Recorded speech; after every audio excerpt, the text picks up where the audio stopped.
Introducing two new area lights. First one delivering 3,500 lumens right here, and this will run off corded or cordless. So you can see right here, put the battery here. The cord does come with the unit, and we're going to have its bigger brother available as well. Where's the cord?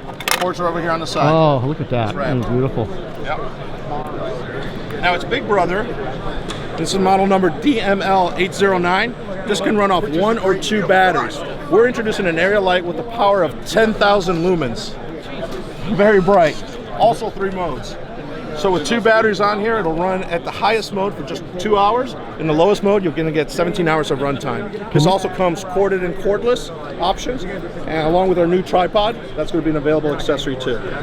So what are the prices again? This is going to retail at $159, and we'll probably land around $229 for the big brother here. And can we see what those lights look like? Yeah. 10,000 lumens. No way. 3,500.